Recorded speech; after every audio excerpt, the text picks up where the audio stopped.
No, I was sort of doing it, and I saw you all up here, and I was like, that. You did, good. Okay.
Welcome to First Parish in Needham, a Unitarian Universalist congregation of humanists, theists, atheists, agnostics, seekers, and interfaith families.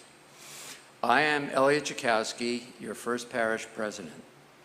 At First Parish, we covenant to live out our shared values of the inherent worth and dignity of every person, respecting the earth and co-creating beloved community.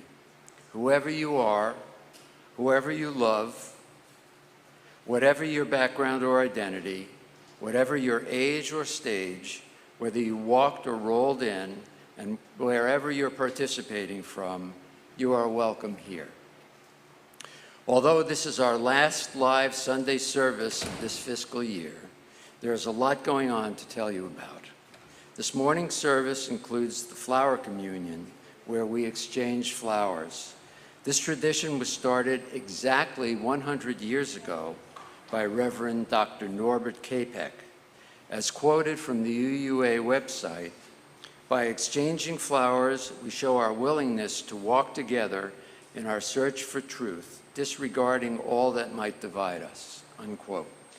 Today, after social hour, we will be celebrating the summer solstice on the front lawn with Reverend Katie and Dara. And at 2 p.m. this afternoon is our Pride celebration.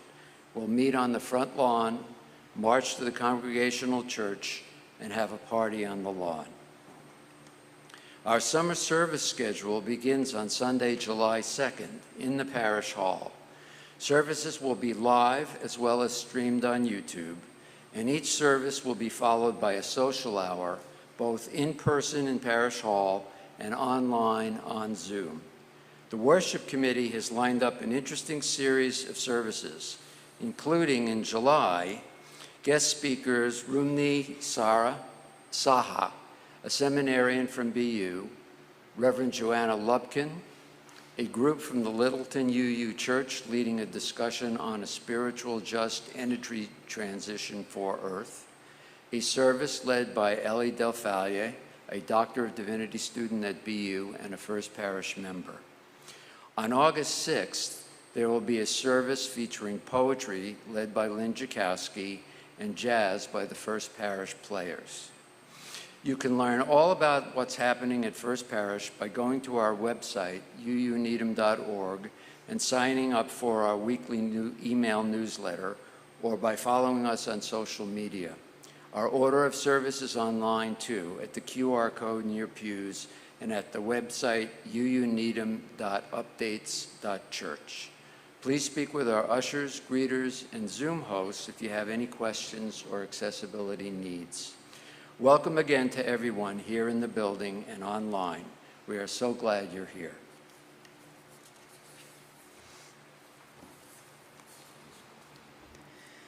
As we light our chalice, symbol of our Unitarian Universalist faith, we read a prayer in honor of Father's Day from Euro-American father and retired UU minister, Reverend Kirk Lodeman Copeland. Let us praise those fathers who have striven to balance the demands of work, marriage, and children with an honest awareness of both joy and sacrifice. Let us praise those fathers who, lacking a good model for a father, have worked to become a good father. Let us praise those fathers who, by their own account, were not always there for their children, but who continue to offer those children, now grown, their love and support. Let us pray for those fathers who have been wounded by the neglect and hostility of their children. And let us praise those fathers who, despite divorce, have remained in their children's lives. Let us praise those fathers whose children are adopted and whose love and support has offered healing. Let us praise those fathers who, as stepfathers, freely choose the obligation of fatherhood and earns their stepchildren's love and respect.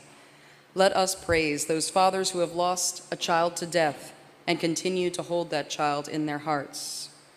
Let us praise those fathers who have no children, but cherish the next generation as if they were their own. And let us praise those who have fathered us in their roles as mentors and guides. Let us praise those who are about to become fathers. May they openly delight in their children. And let us praise those fathers who have died but live on in our memory and whose love continues to nurture us. It's now time to see today's on-site flowers. Ooh.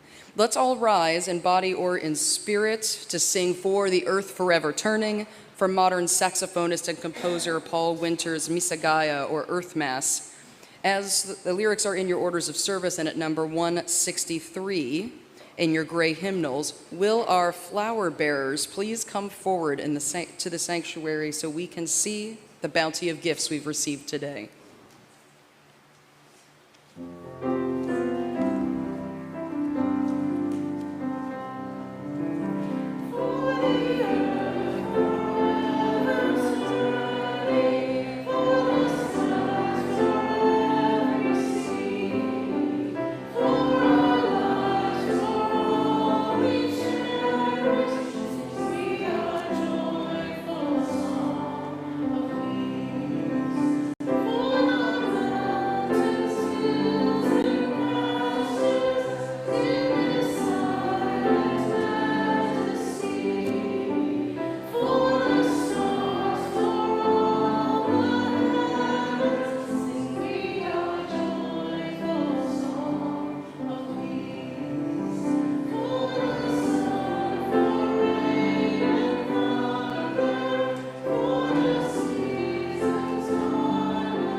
In the Unitarian Universalist tradition, the covenant is a set of promises the membership of a congregation strives to honor with one another and out in the world. Whether we participate in our community online or in the building, we strive to live these promises every day. Please say along with me the words of our parish covenant as in your order of service. Together, we gather as a loving community to encourage and comfort one another. We gather as a diverse community to support each other in our search for spiritual truth. We gather as a service community to live our beliefs through action and care for our world.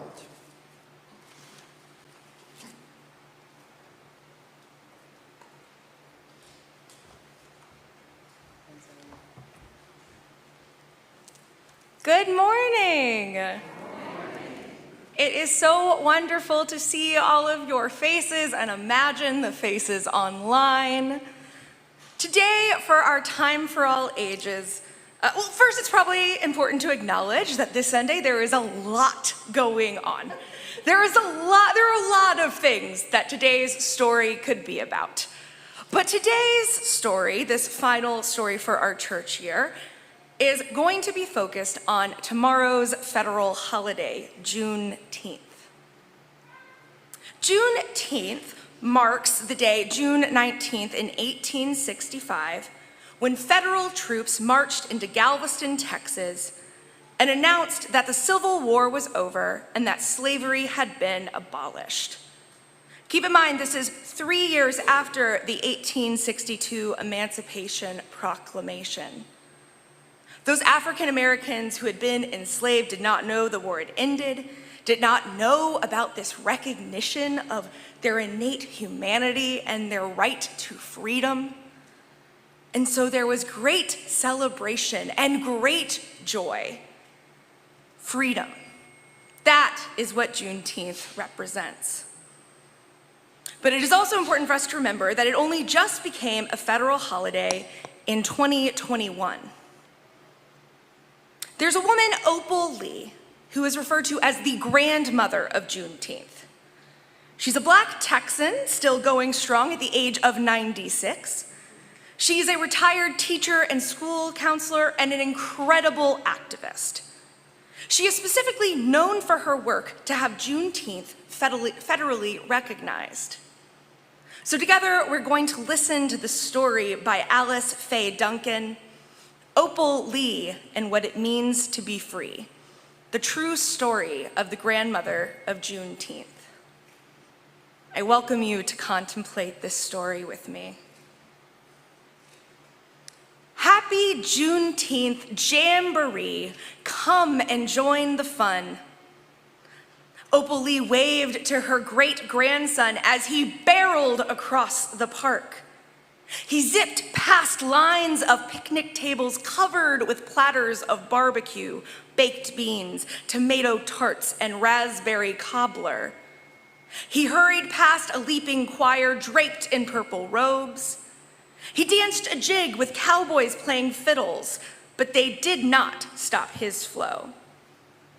But he ran to the blooming tree where Opal Lee held court. Her braided hair was a silver crown, her eyes twinkling stars. When she had been a Texas bud like the children at her feet, Granddaddy Zach told freedom stories on his wooden porch. As Opal Lee remembered his words, she lifted her hands and cheered, "Juneteenth means freedom. And now it's story time." Then Opal Lee began. Once upon a blazing sun, black bodies were bought and sold like cattle. Black men plowed the fields but were not allowed to own the land. Black women cooked the food but were not allowed to feast on roasts and ribs from the master's table. Black children cleaned the one-room schoolhouses but were not allowed to learn to read or write. Earning and learning were against the law.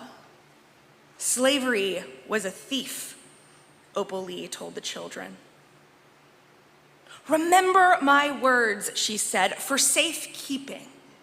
Remember what I say. Juneteenth is bigger than Texas, singing or dancing or bands. Juneteenth is freedom rising, and freedom is for everyone. Juneteenth is you and me." As the children clapped and cheered, Buddy tugged her sleeve. "What was Juneteenth like when you were a kid?" Opal Lee unwrapped another story. She said, "An angry mob with flaming sticks burned down my family's brand new house. Their broken minds and evil hearts were so afraid of Black progress.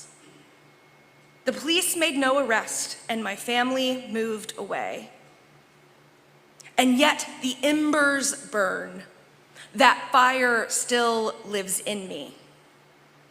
I learned a big lesson that Juneteenth day. Freedom is a golden coin, and struggle makes it shine."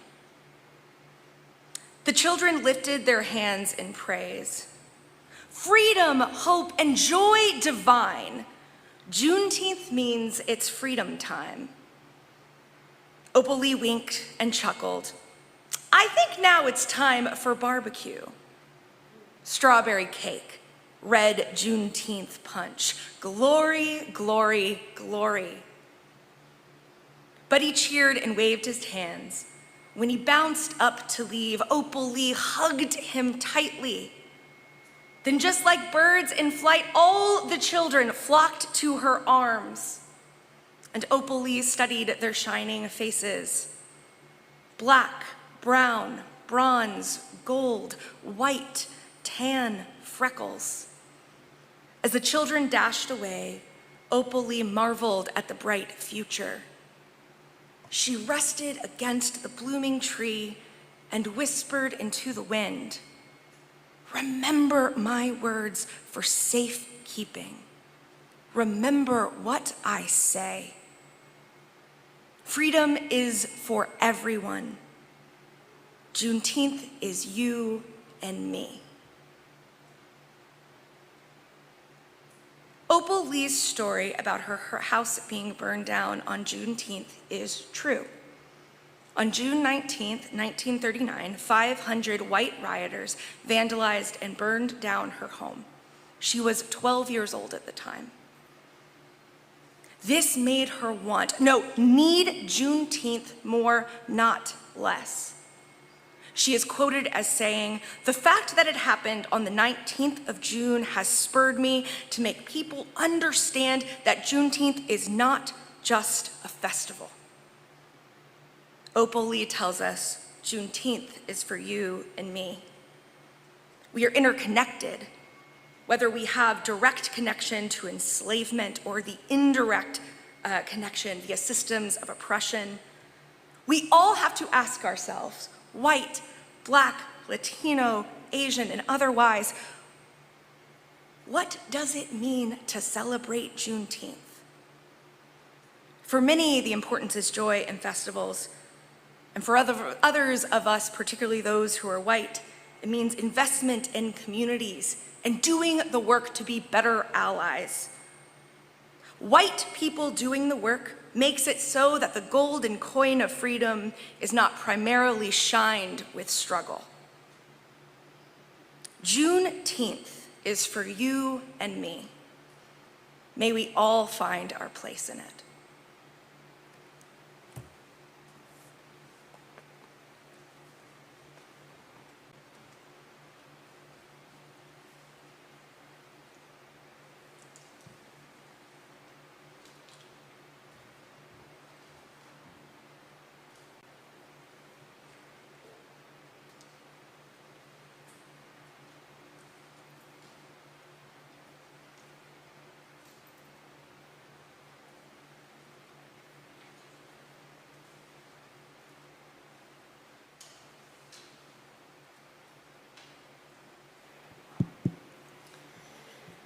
This is the time in our service when we share our joys and our concerns that are close to our hearts and our lives. I need to let you all know that pre-submitted candles are going on hiatus for the summer. We will still do stones in our online and live worship services this summer, but we won't be accepting candles to be pre-submitted. So we have 2 pre-submitted candles this morning. The first is from your staff, and we light a candle of healing for Fred Cressy, who is in the hospital recovering from a fall in which he broke several ribs. His son David arrived yesterday evening to be with him.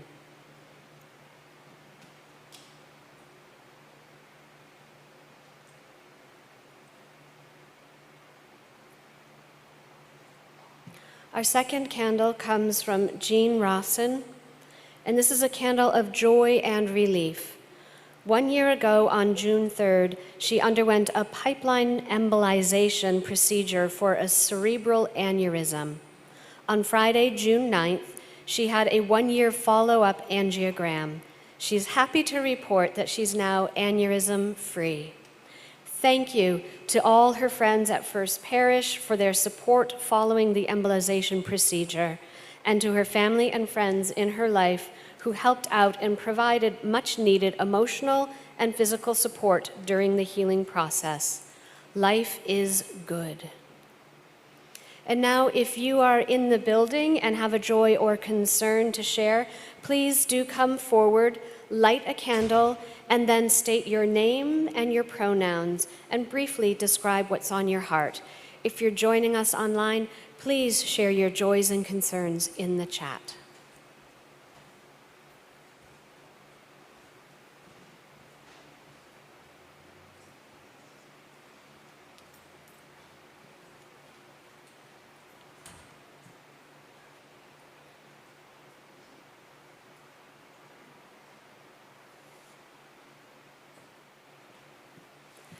Hi, I'm Leslie Ross-Dagnan, and this is Muriel Gaiman. You all know who we are. We're here every Sunday getting social hour ready for you, happily, and we are lighting a candle of gratitude to thank everybody in the congregation who has helped us all year long with social hour. You all know who you are. There are many of you. We're very grateful that everyone helped us haul coffee out to the parish hall, and also outside when we had coffee hours outside. We're hoping to have it outside today as long as the weather holds. But we just want to say thank you to all of you for helping us all year. You know who you are. Thank you very much. And we want to give a special shout out to Jamie and to Billy, who also helped us all year, hauling tables. Thanks.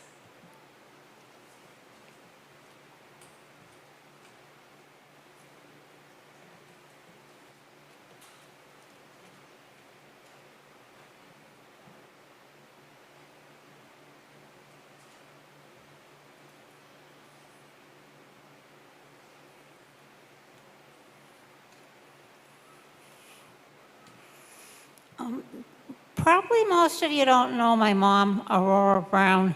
She died about 3 weeks ago, and we're going to have a memorial service. She was very involved in this church, but she was 97, and it was a long time since she had been involved in the church. We're going to have a memorial service. It's July 18th at Eaton's. My brother is very uncomfortable in church, so we're going to have it at Eaton's, and we had my dad's at Eaton's, and it worked out fine. It's July 18th. The visiting hours are 11 to 12, and the funeral will be 12 to 1. Thank you.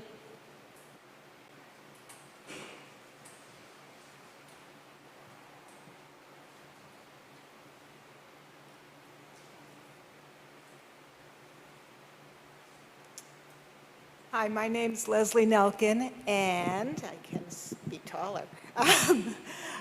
2 candles of joy. One, a very quick visit from my son and his girlfriend, and they live in Montana, so we don't see them too often. And then the second joy is this past Wednesday, we met 2 cousins that we never knew of each other. My family is extremely small, so it's been exciting just to figure out all the stories we've missed and trying to see if my mother can help us remember them.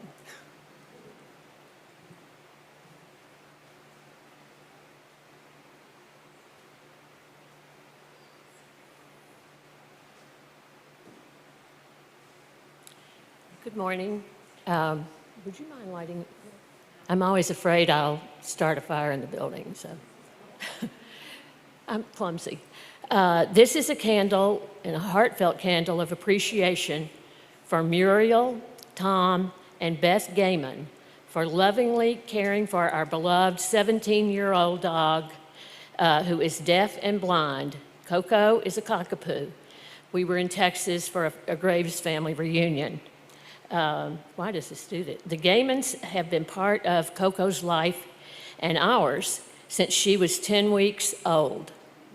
When we picked Coco up, we learned that Muriel had slept on the floor of the kitchen with Coco to make sure that she was okay and could take her out if she needed to go during the night. That's friendship. And we are very grateful to them.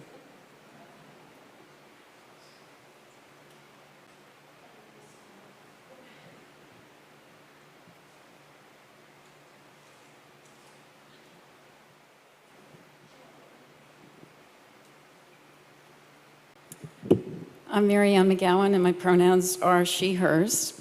I have a candle of joy for my niece, Cara. There are kind of 2 reasons. One is she's turning 30 today.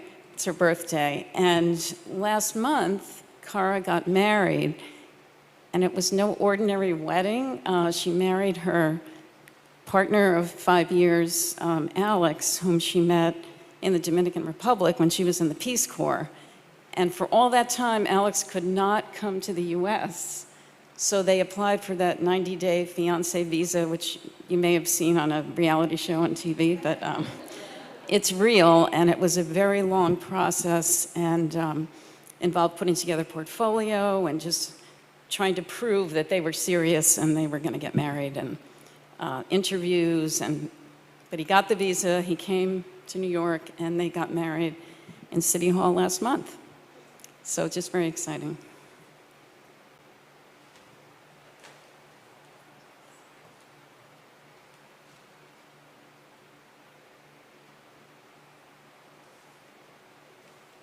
Hi, I'm Claire Galkowski, and I have a concern. My stepmom, who's almost 99, she's been in a nursing home. She has dementia.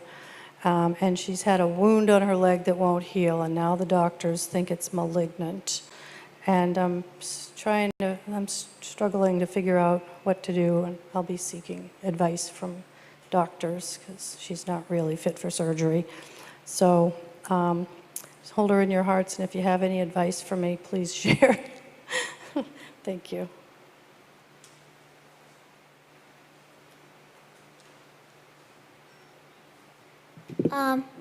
I'm Casey. I use she, her pronouns, and I'm sad that, there are some problems with our house, so my parents are gonna, change it a little, but I'm happy that we'll still be, able to be all together. So yeah.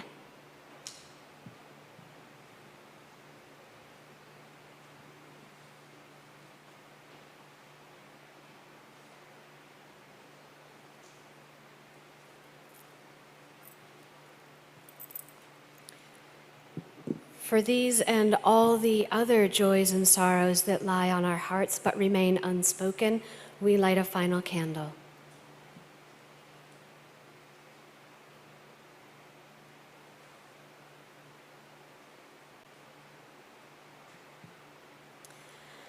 And now I invite you to root yourself down into the ground like the beautiful plants that produced these flowers this morning. Settle your body into the pews and take several deep breaths with me. In and out. And in and out. Our prayer this morning is adapted from Black retired UU minister and former UUA president, Reverend Dr. Bill Sinkford. In the presence of these flowers, these representatives of creation's profound beauty, diverse and unique, but related and interdependent, these flowers which come to us as gifts from we know not where, and which we in turn choose to bring to our shared and common altar as gifts to one another. In their presence, we turn our thoughts to the mystery beyond mysteries, to the most sacred which we never understand fully, but which we are granted revelatory glimpses of in these flowers, in each of your faces, and through relationships with neighbors near and far. May they remind us of grace we have known in days past, forgiveness we have been granted and provided, love unearned and shared, recovery begun and established, generosity unforeseen and most sacred.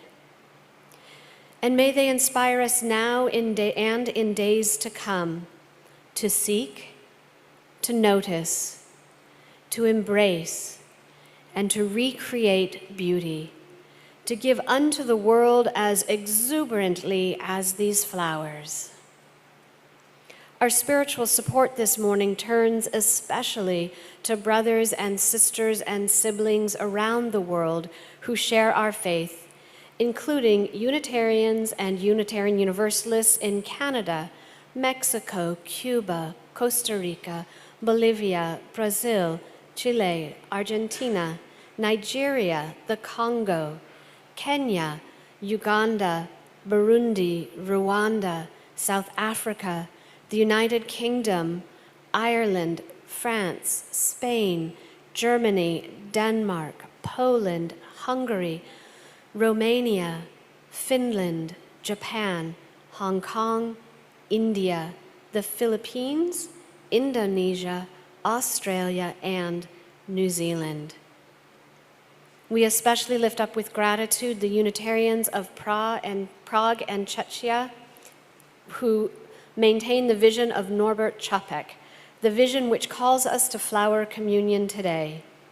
For all Unitarian Universalists around the world in congregations large and small, for all who embrace freedom, reason, and tolerance as hallmarks of faith and proclaim a vision of peace with justice, We reach out with love and care and gratitude. May the meaning and message of Flower Communion be alive in our hearts, inviting us to be faithful partners in the creation of beloved community and guiding us toward right relationship with all our neighbors, near and far.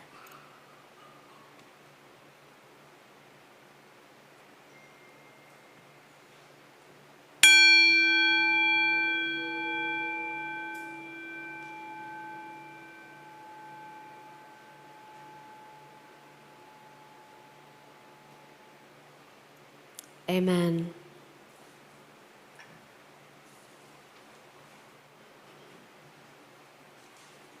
Please remain seated and join in singing our meditative response. It's a doxology written for the centennial of the Flower Communion, set to the old 100th tune. The lyrics are in your orders of service.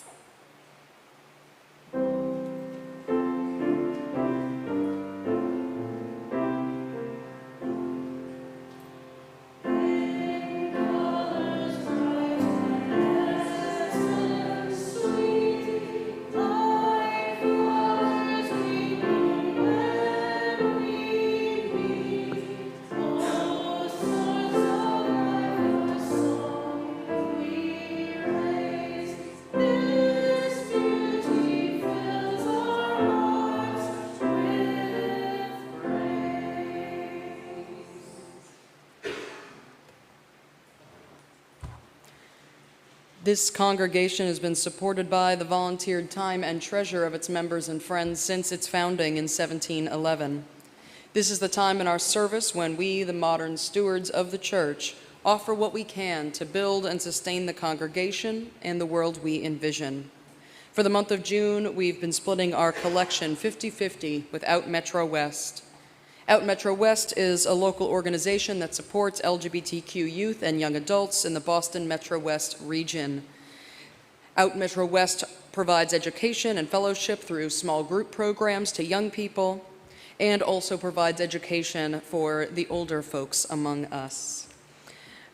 First Parish has had many collaborations with Out Metro West, and we are proud of our long-term relationship with them.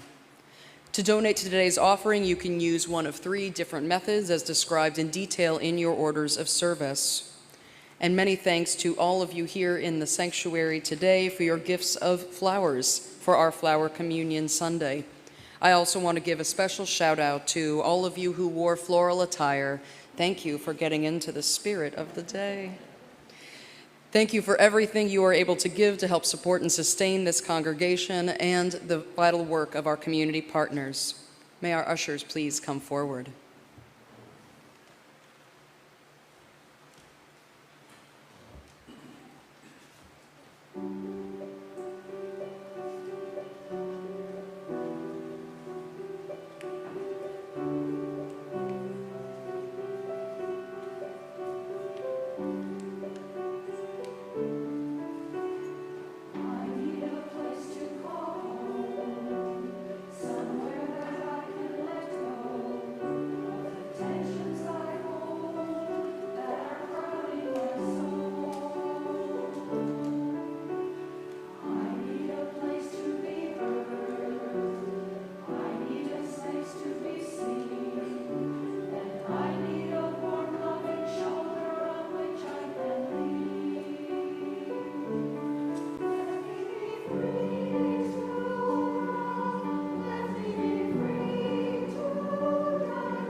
I get to talk to you all twice in one worship service. I'm getting spoiled.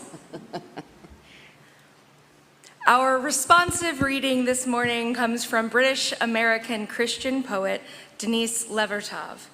You'll find the reading in your orders of service and at number 648 in the back of your gray hymnals.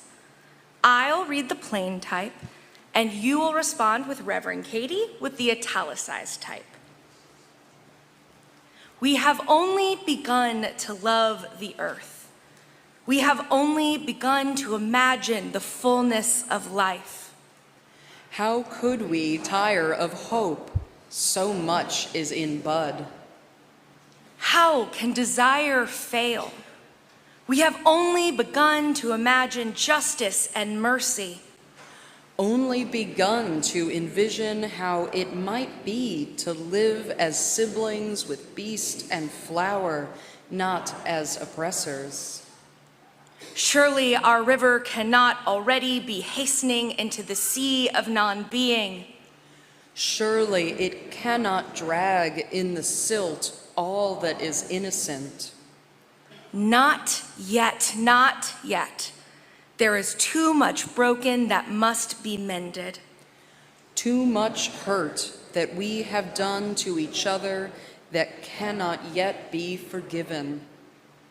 We have only begun to know the power that is in us if we would join our solitudes in the communion of struggle. So much is unfolding that must complete its gesture. So much is in bud. Here ends our reading. We always take time during the final Sunday service of the regular church year, our final Sunday service in the sanctuary before summer, to celebrate the flower communion. And this year, as you heard from Elliot, it's especially special because the first flower communion was practiced almost exactly 100 years ago on June 4th, 1923. But as Unitarian Universalist co-minister Reverends Terry and David Schwartz wrote, we are not here to recall something that happened, but to remember something that is happening, to remember, to put back together again. And in that remembering, we put ourselves together again, each as a part of the body of this community, out of many, one. Out of many uniquely beautiful people, beautiful flowers, one congregation, one global faith.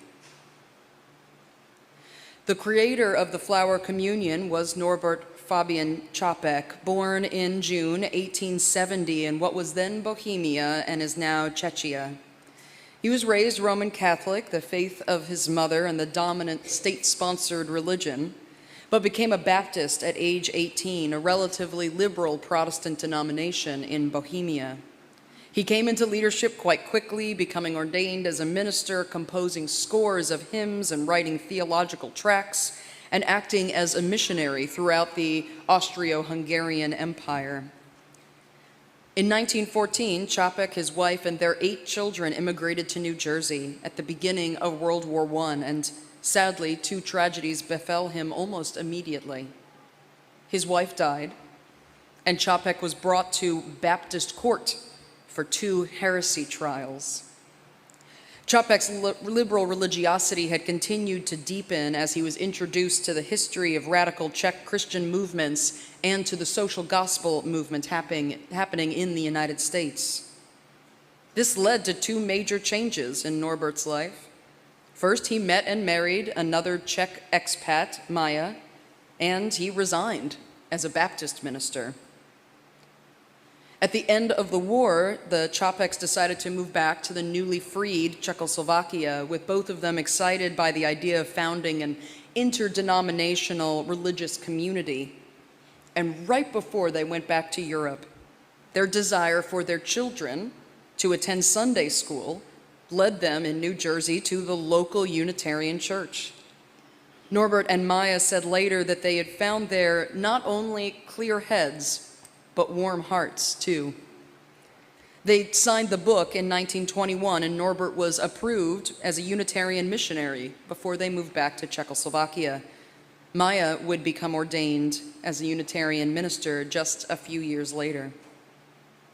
By the following year, 1922, the Čapeks had organized the Free Brotherhood Congregation, later named the Prague Congregation of Liberal Religious Fellowship, and then the Prague Unitarian Congregation. They also planted 6 lay-led Unitarian mission churches in other Czech towns. The Prague Church grew to over 3,000 members, the largest Unitarian congregation in the world. In the year after that, on June 4th, 1923, Norbert Čapek presided over the first flower communion. Unitarian Universalist historian Reginald Zotali wrote, "For some time, Norbert had felt the need for some symbolic ritual that would bind people more closely together. The format had to be one that would not alienate any who had forsaken other religious traditions. So he turned to the native beauty of the countryside for elements of a communion which would be genuine to them. And it was such a success that it was held yearly, just before the summer recess of the church." Norbert Čapek himself wrote, "We have chosen flowers, nature's most tender, common, and beautiful gift, as our symbol and sacrament. A flower is divine. You cannot create it. What is supposed to be expressed in our symbol, our sacrament? He explained each person is represented in a single flower, and that the flowers together in the vase symbolize fellowship, the congregation. Like flowers, Unitarians bloom when we meet. And after we meet and leave our homes or our meeting house, we strive to help every living thing bloom." As we heard from Denise Levertov, so much is in bud. How can desire fail? We have only just begun to imagine justice and mercy, only begun to envision how it might be to live as siblings with beast and flower, not as oppressors. So much is unfolding that must complete its gesture. So much is in bud. Norbert's communion innovation has had long-lasting impacts on Czech Unitarianism and international Unitarian Universalism. First, as Reverend Dr. Peter Samashki, the current minister of the Prague Unitarian Congregation, wrote, "Flowers became the most widely used symbol of Czech Unitarianism. The natural and mysterious beauty of flowers expresses the divine creativity and magic process of life from the beginning toward blossoming, toward the end." And second, indeed, over the last century, the flower communion has become a well-loved ritual expressing 2 of our core Unitarian Universalist values: the importance and dignity of every person, and that we are bound together in a beautiful human community. I find my own spiritual beliefs and ethical convictions about humanity, my theological anthropology, expressed in the words of Reverend Dr. Norbert Čapek. I believe in a human, in their inexpressible value and capability of unlimited evolution. I believe that any societal systems are originated by people, are for use by people, and can be changed by people if they do not serve their needs anymore and delay their progress.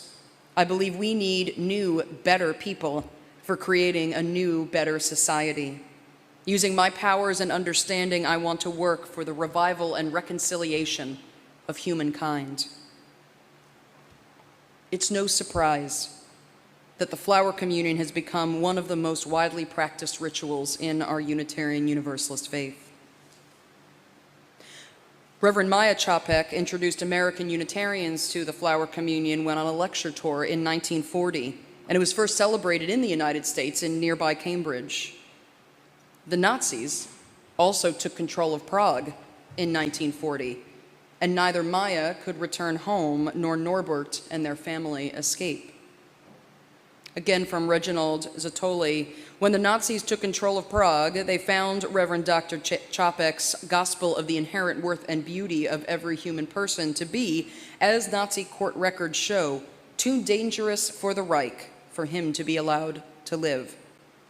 Dr. Čapek and his people were powers to be reckoned with in the life of the brave little republic, They supplied the basic spiritual foundations of democracy, and that is why they were a danger to the Third Reich. Herein we find a third long-lasting impact of the Flower Communion, that it helps us remember Norbert Čapek's commitment to Unitarian ethics, connecting us again and again to Unitarian Universalists around the world, helping us remember Čapek's hope for the revival and reconciliation of humankind. In March 1941, the Gestapo arrested Čapek and his youngest daughter. They were both convicted of listening to foreign radio broadcasts, and Norbert additionally of high treason. His sermons were cited as evidence of this.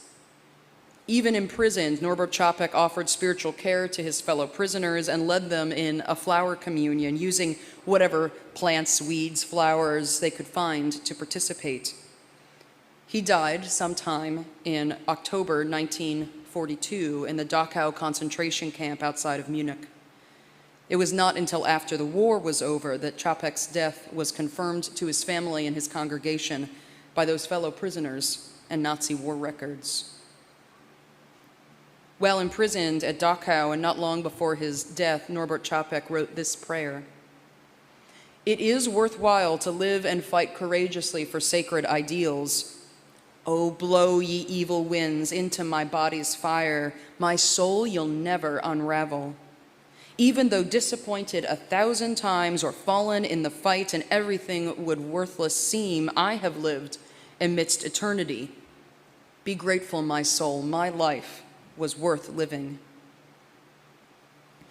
We are soon partaking in Reverend Dr. Norbert Čapek's ritual, and I hope during these embodied actions we will remember these central legacies of the Flower Communion, that like the flowers we are many, and like the vases we are one, that each life has worth, and it is worthwhile to live courageously for our sacred ideals, and that by living our beliefs through action and care for our world, we continue in Norbert Čapek's radical hope for the revival and reconciliation of humankind.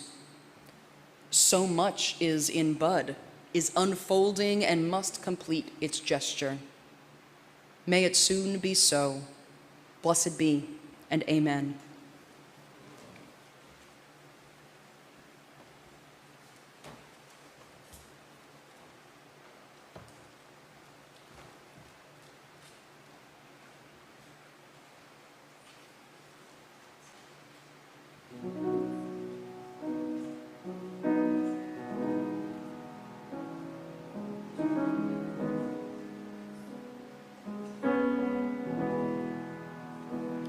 Like the water flows, like the flowers grow to far corners of the earth, like the winter's cold and the summer scolds, is my humble hymn for her, my hymn for her.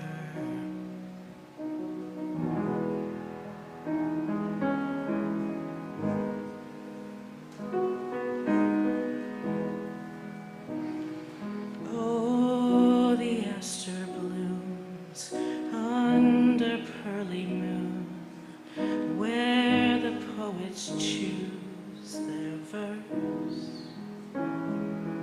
She's the autumn air, she is everywhere. Oh, this is my hymn for her, my hymn for her.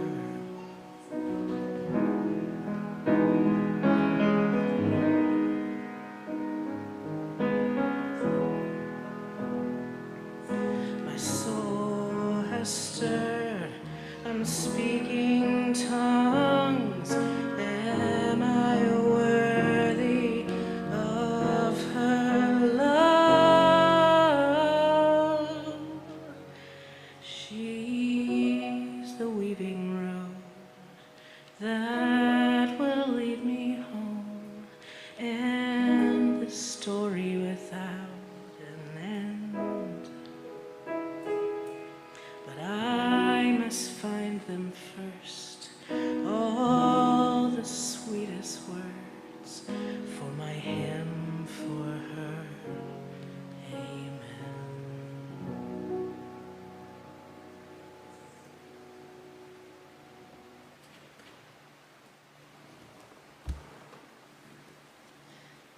Today, we will each take home a small, beautiful reminder of this beloved community, wherever we may be in the summer months.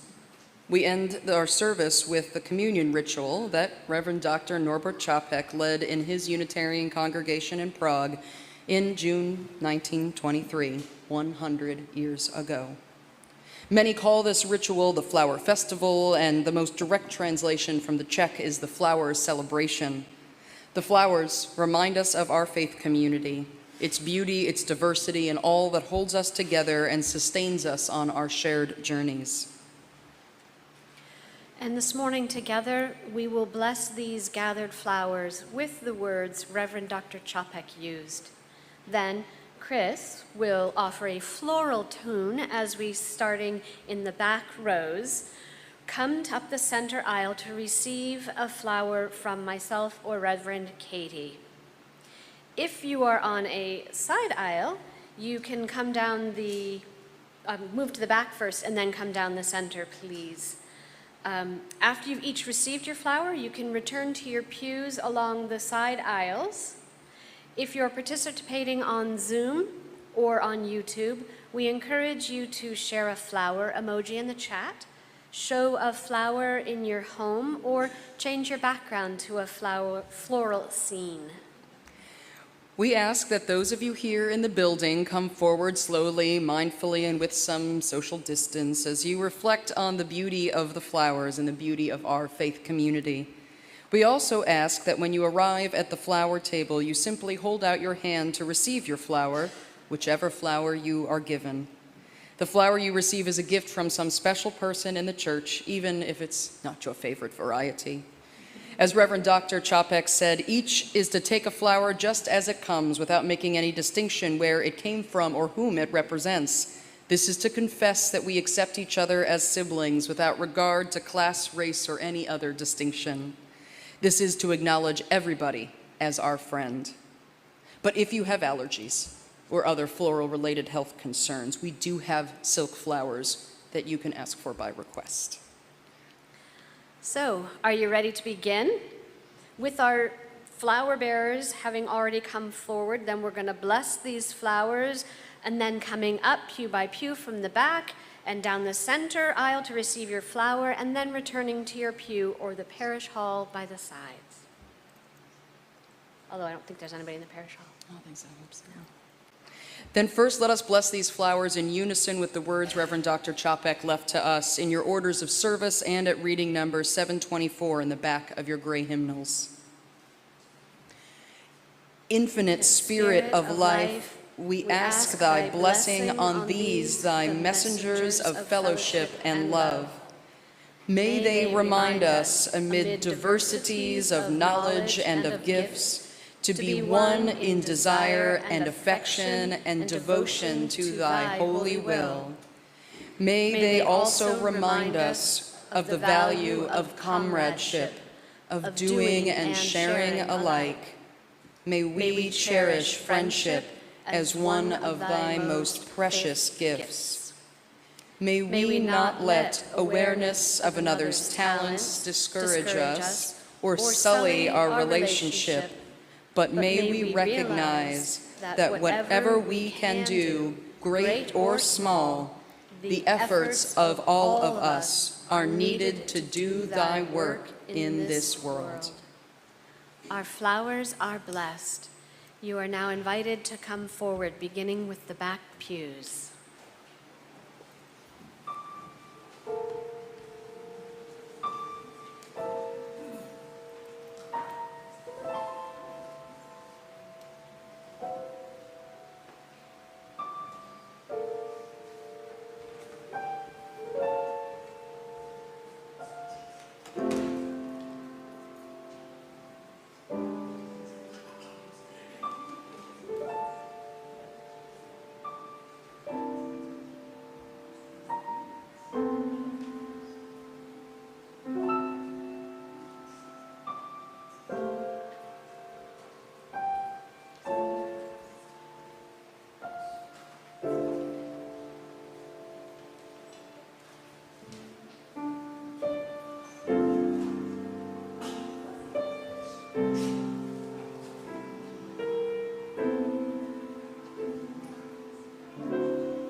Thank you all for participating in this ritual and for being an essential, beautiful, and unique part of this amazing, diverse bouquet of the First Parish spiritual community.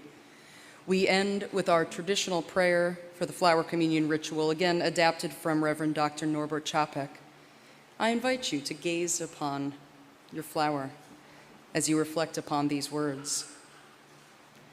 In the name of Providence, which implants in the seed of the future of the flower and in our hearts the longing for people to live in harmony. In the name of the highest in which we move and who makes each of us who we are, in the name of sages and great religious leaders who sacrificed their lives to hastening the coming of age of mutual respect, let us renew our resolution, sincerely to be real siblings and neighbors regardless of any kind of bar which estranges us from each other. In this holy resolve, may we be strengthened knowing that we are God's family and that one Spirit, the Spirit of love, unites us. May we endeavor for a more perfect and more joyful life together. Amen. Our closing hymn, Gather the Spirit, was written by Euro-American Unitarian Universalist singer-songwriter Jim Scott. Please rise in body or in spirit and join in singing Gather the Spirit. The lyrics are in your orders of service and at number 347 in your hymnals.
So before we end our service this morning, I do have a few reminders for you all. Please do join us for our social hour in the parish hall or on Zoom this morning. We will also be having a solstice celebration today at 12:15 if you would like to join us. And also today, the Needham Has Pride rally it's a rally, march, and party starts here on our property, and we will march down to the Congregational Church. It's from 2 to 4 this afternoon, and for the second year, we are co-hosting it with the Congregational Church. Needham gathers for a family-sized celebration to show love for, support of, and pride in our LGBTQ neighbors, especially queer families and the youngest among us. So please wear all your favorite, all ages friendly pride outfit and bring your signs of support. Sarah Elizabeth is looking for, ta-da, help and volunteers. If you volunteer, you get an amazing vest like this. Sign me up. So we also have our regular weekly events, Writing Escapes and Meditation Ministries on Thursday and Creative Escape on Friday. And finally, a reminder that Reverend Katie and I will be away in Pittsburgh at GA next week, and then following that, we start our summer vacation and learning time. As has already been mentioned, I just want to restate that Reverend Joanna Lubkin and our pastoral care team are available throughout the summer. So, we always extinguish our chalice, here with words promising to carry its flame in our hearts until we can be together again, no matter how long it is until we can all be together again. So please join me from here in our building or at home with these words written by UU minister Reverend Elizabeth Sally Jones.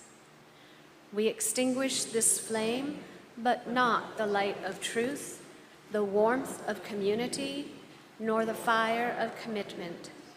These we carry in our hearts until we are together again.